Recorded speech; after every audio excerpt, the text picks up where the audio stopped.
Well, moving along then, I would think jumping from that to the last question, which is then what would you, if you had your idealised model, if we were each drinking a couple of beers and talking in the pub, what do you think are the things that will predict problems down the track? Anxiety, shyness, social phobia down the track. What are some of the key risk factors?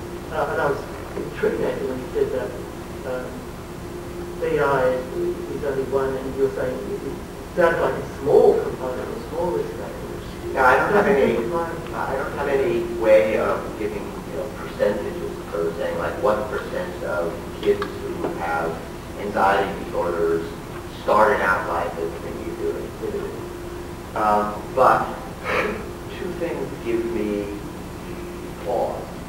So the first thing that gives me pause is that hearing Dina talk, the first time I sort of understood that at least in, and this time I may be going beyond the data in interpreting your presentation, but it seemed to me that the prediction from BI to psychopathology was really most strongest in those children whose parents had psychopathology.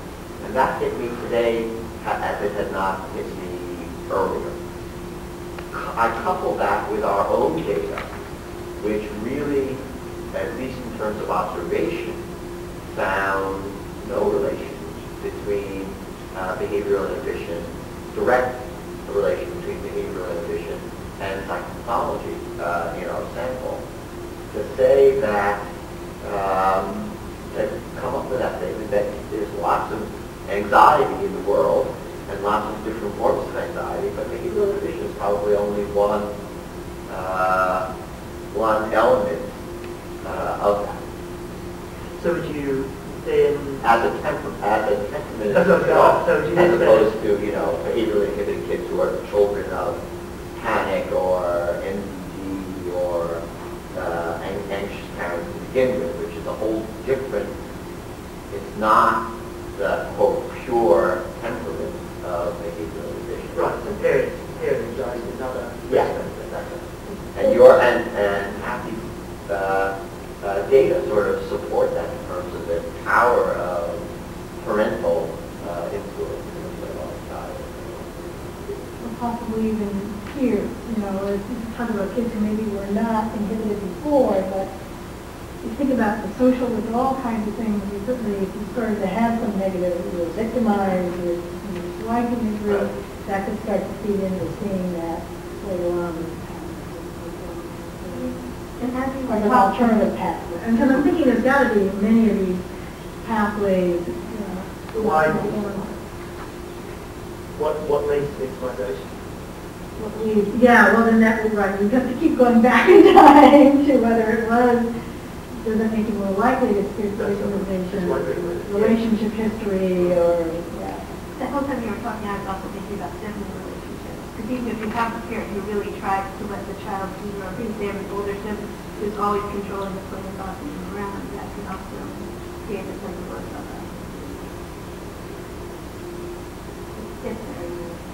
The other, can I just raise another question for the panel? Because one of the things that was somewhat mentioned but not directly dealt with, and I think it's an important issue, as are gender differences. I know it's sort of mentioned by everyone, there's non-findings of gender differences or findings of gender differences. But I think it was Dina who mentioned that at least in terms of the appearance of anxiety disorders, that starting in adolescence, that there's a greater female to male for social phobia. Okay, which is interesting, and okay, for many different types of anxiety disorders. So I sort of couple that with the fact that at least in our data and in other data, so potentially junkies and mine sample as well, it's the boys who are, if they are behaviorally inhibited, are more at risk for the continued stable pattern of behavioral inhibition. So I wonder what you all think about that. So where's the what's the later appearance of this gender difference? The opposite end. I don't know. I've thought about this before and I have no idea. Yeah, no, why did you get a difference in appearance? Because you don't get the gender difference in DI. So it's not a temperamental gender difference. Well, you could, I mean, I suppose if I was going to work on that problem, I would start by looking at what they've done in the depression literature, because they've dealt with the same problem, right? Why does the girl become more depressed? So you've got the work of Milano Seaman and others who talked about some particular ecological factors that might arise in that sort of late childhood, early adolescence period. So messages for girls, for example, about maybe what are not appropriate goals and sort of restricting their future opportunities, and more intense pressures in the context of peer relationships, exposure to sexual abuse. So they have a whole, for example, and that's, I guess, where I would start. You don't have the answer to your question. Yeah. That's the place I would start, because there has at least been some discussion of what might be some of the triggers that then magnify this difference, that then maybe lead boys to move on to pathways toward other kinds of problems. So that's the other thing that we didn't really talk about. Everybody's predicting anxiety, but what about kids who might be on a different trajectory? So do those behaviorally inhibited boys end up in some alternative trajectory? I mean, you were talking about, I mean, I don't know if this links at all, but you were talking about it as uninhibited. You know, there's like these other pathways, so I don't know in terms of the gender differences whether we have to sort of contrast predicting to anxiety problems with something else, that might illuminate the gender difference. Well, the only trajectory data I know is Margaret Kerns' data, which I think was mentioned somewhere online, that looked at, the Swedish sample looked at kids across time who are behaviour inhibitors really early on, and they looked at boys and girls differentially.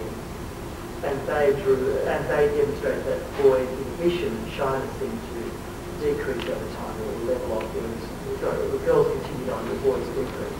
And their conclusion from that, which would be incredibly linked with was that social factors, cultural factors, are suppressing the inhibition and reducing it to boys, and allowing it to continue on and maintain for girls.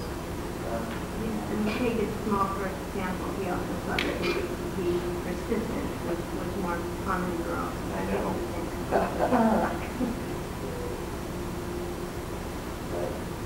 So, yeah, possibly there are some sort of, certainly, social factors or some other sort of factors that sort of things boys do.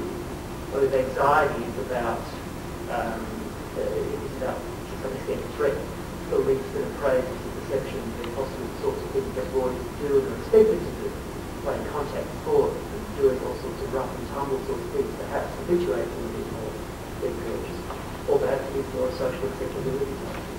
Well, the social acceptability leads to the parents promoting more exposure for the kind of children they think should be more out there.